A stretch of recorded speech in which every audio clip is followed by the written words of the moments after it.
essentially a politician. He holds control over Heartland. That's where Richard and Michael and their father used to live. Right. 3 weeks ago, their father was murdered. And naturally, Richard goes to his older brother, who has some power, and says, hey, you got to find whoever killed our dad. And Michael just tells him, don't worry about it. We've got guys on it. It's none of your concern. That is just not good enough for him. And rarely answers like that ever are. In the murder, his dad's house was tore apart, and Michael doesn't want Richard to have anything to do with investigating the murder. The only thing that was left untouched in the house was the blue jar, which is what drew Richard's attention. This snake vine has now proceeded over the death of his father, and it's proceeding over the death of this fucking tree, and he's not going to have it. Yeah, so he reaches for his knife, and we start getting into one of the reasons why I really enjoy this book series. He forgets it. And it explains a little bit that, he's depressed. His mind has been thinking about his dad. He typically spends a lot of time in the woods. And so he just goes there for comfort, but leaves one of the most important things that you could possibly take with you at home. And he then chastises himself for it. Right. He's like, dumbass, what'd you do that for? Yeah. He makes mistakes, and I mean, I can relate. I think everybody can. That's why Richard is so well liked. Yeah. It would have solved a lot of his problems even here in this first chapter had he had the knife. He would have been able to cut the vine off. He would have been able to get the thorn out of his hand after he got bit. Which is a whole nother thing. The vine bites him. He gets pissed off at this thing and tries to rip it off the tree, which is giving it life, and the head of it turns around and bites him in his hand. Like a snake. In fact, I'm pretty sure they call it the snake vine. Scary? I would not want anything to do with that if it literally turned its head and bit me like a snake. I know there's plants like a Venus flytrap that'll close the mouth when certain things are triggered inside of it, but it's not as sentient as this thing is made out to be. You used to have a pet snake. Yeah. When I met Jade, she had a pet snake, and we would play with Bo all the time. And Bo nipped at me once. She was a really chill snake. But, it happened. She got upset. I probably did something wrong, and it didn't really hurt, but it freaked you out. She was quick. Yeah. And snakes don't scare me. But if a vine, something that's not supposed to move like that, jumped out and bit you, yeah, I would be worried, especially if I didn't know what it was. And to make it worse, these little tendrils come out of the head of the vine and stick into the back of Richard's hand, and they start digging into his skin. The thorn in his hand wiggles deeper. Yeah, it's not like a rosebush thorn that's like, ow, it poked me, and you can pretty well grab it. It keeps going deeper and deeper into his hand as he's trying to get it out. I love the way that they put it. A wave of nausea overcame Richard because he starts to panic. He's trying to get this thing out. It's going deeper and deeper into his skin, and he just screwed with a plant he knew nothing about, and he got the ultimate penalty for it. I enjoyed the way that he wrote that too, because I feel like a lot of people, I mean I can anyways, can relate to having a sliver or something inside of your skin and trying to take it out and going too deep and being like, shit. Oh, crap. Okay.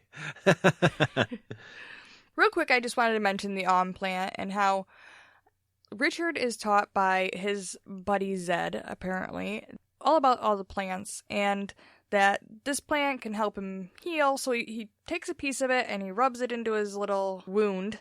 Afterwards, he plants it back in the ground. He plants the chunk of the plant back. And I thought that was indicative of the type of person he is already, because most people would just chuck that on the ground. Right. He's a conservationalist. Right.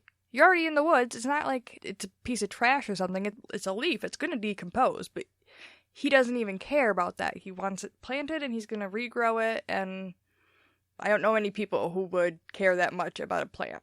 So he wants to replant that so it's plentiful in this woods just in case. Because apparently there's dangerous stuff here. Surprise! He should probably get a job at the DNR. Yeah. You'd think? Yeah. He'd probably be really good at something like that. But yeah, no, I agree. Him doing that shows that he is kind of a grade above most people in the woods. The typical rule is leave the area better than what you found it. Right. And he absolutely does that without question. So the forest falls silent, and a giant shadow comes overhead. And all the birds scatter, freaking out. He thinks it's big and red, but he can't really tell, so he takes off after it. My first thought was, okay, dude, you just got bit by a poisonous vine that you know nothing about. You're probably tripping balls right now. He's obviously hallucinating. Because he says he doesn't have any idea what could be that big, that color red, and that would fly. It ain't a bird. It makes it very clear that it's something much larger than that. Yeah, and he thought the plant came to life, and now there's a thing in the sky, so he's definitely on some type of trip. Oh, for sure. He does mention the boundary, and wonders if it came out of there. We don't really know a whole lot about the boundary yet, but it doesn't sound good. Well, you know what does sound good to me? Some alcohol. I don't know about you, but that's the only way that I get to see big red flying things in the sky is after copious amounts of booze.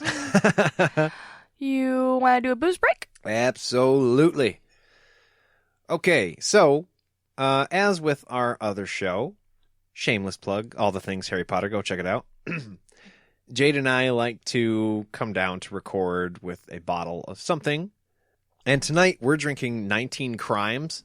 We've tried these before, and they are really, really good. Even their red wine, which Jade's not typically a fan of, she enjoys. Mm-hmm. This one is the 2018, I want to say it's Shiraz? Shiraz? Shiraz? Shiraz? If you guys know the proper pronunciation of that, be sure to let us know. We're not fancy. No, we are not fancy. It's from southeastern Australia, and I think it's really, really good. And it's cheap, and the label is just really crazy thing if you download this app where they talk to you. Not because you're drunk or got bit by a crazy vine. Right. So we will be right back after this.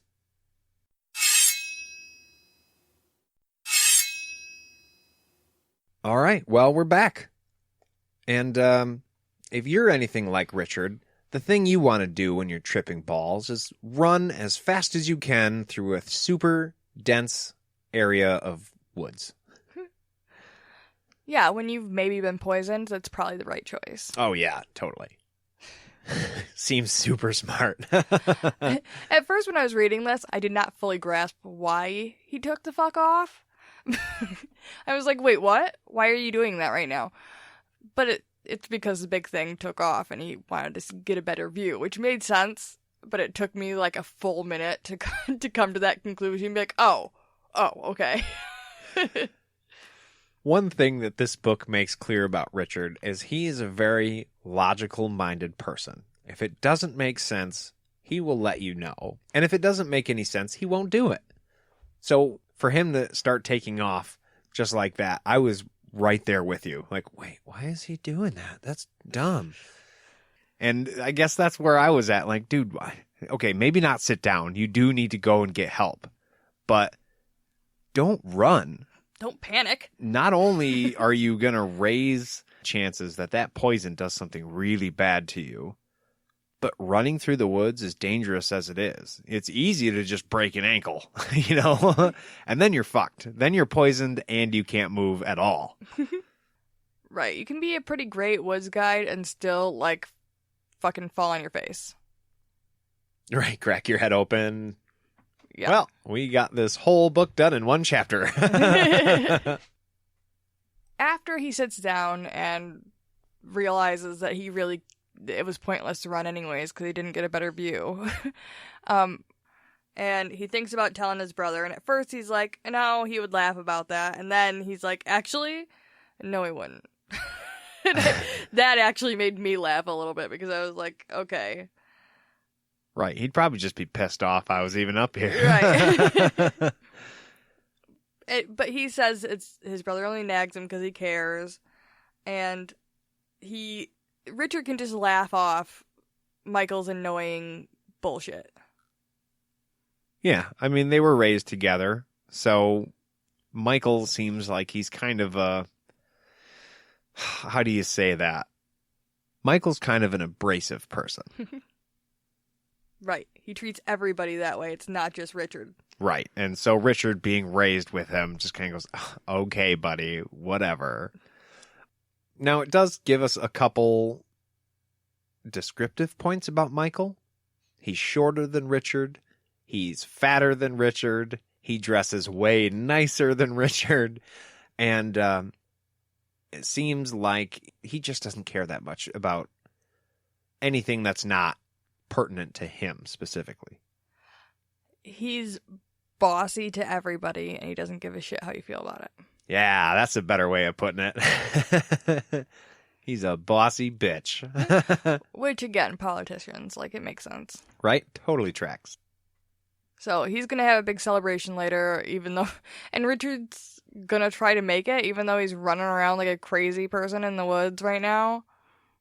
And I'm sure he's wearing his Sunday best, too. Oh, yeah. Oh, yeah.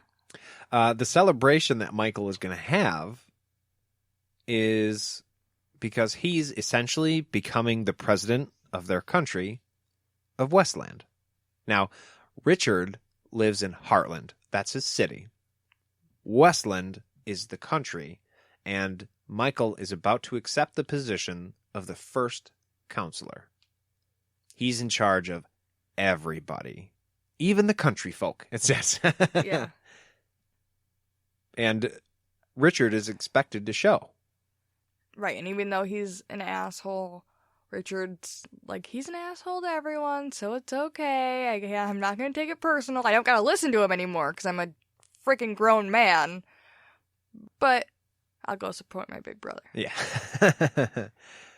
It does mention in the book that Michael lost a father too, and so he could probably appreciate that support. Even though he specifically told Richard not to go do what he's doing right now. Right.